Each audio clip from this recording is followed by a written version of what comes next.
How does God do this? He does it in 2 stages. The first stage is what we call justification. I don't like that word. It's a Latin word, and it's like typical Latin words, long, multisyllable, horrid word really. I prefer the Pidgin English version of New Guinea. Have you heard of Pidgin English? Very simple English. And they've translated the word justification by God, he say him all right. Now, I like that. To be justified, God says he's all right. You're in God's good books when you're justified, because your sins are forgiven and gone. We call it imputing righteousness, because God is going to treat us as righteous straight away. But then, on the basis of that restored relationship, he imparts righteousness to us. And that's called sanctification. And it's all part of salvation. Salvation isn't just getting your past forgiven, getting a ticket to heaven. No, it's beginning a new relationship with God, within which he will make you righteous.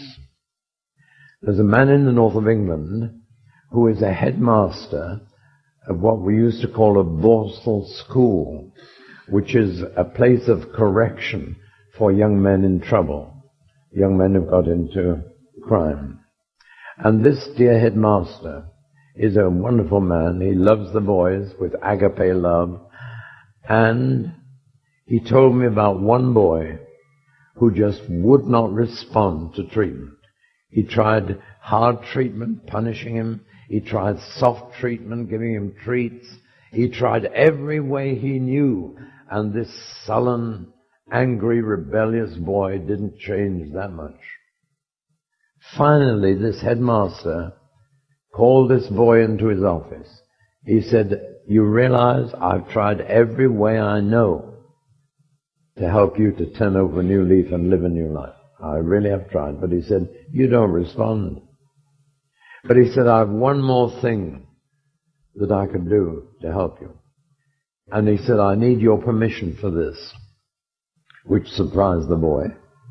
And he said, I want to adopt you as my son. You come to live in my home. You take my name. And from now on, if you get into trouble, it's me who'll get the blame. And the boy could hardly believe it.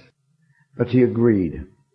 Now, if I said from the moment he went into that man's home, he was totally changed, that would not be true.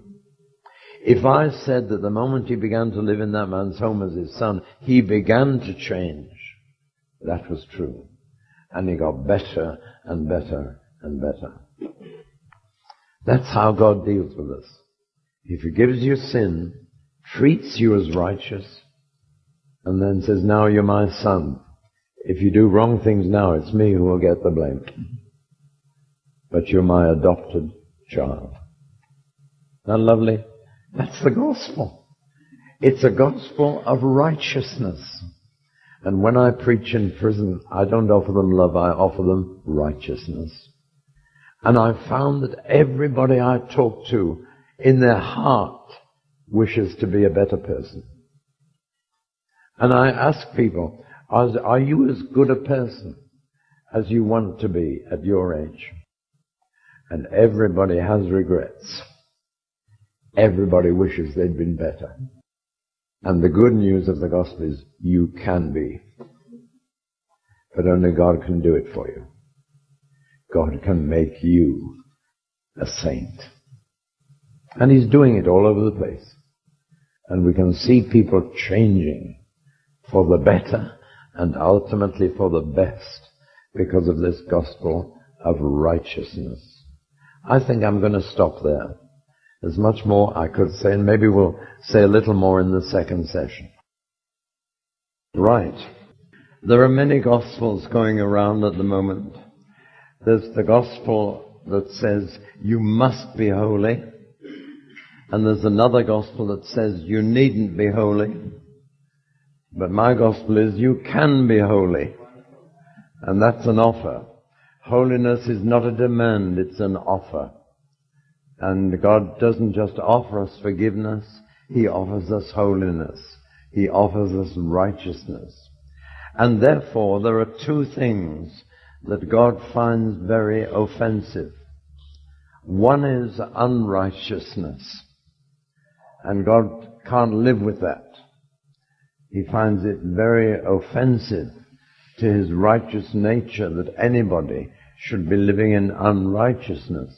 But I want to mention before we leave this subject that the thing that offends God more than unrighteousness is self-righteousness. And God has real problems. Unrighteous people know they're unrighteous. Self-righteous people, they're the hardest people of all to persuade that they need God. People who believe they're better than most other people. It's one thing, I love preaching in prisons because people know they're unrighteous. They know they're bad. But preaching in some churches is so hard because they don't know it. And self-righteousness is characteristic of religious people. And God hates self-righteousness. Jesus got on with sinners wonderfully. Couldn't get on with Pharisees because they were self-righteous.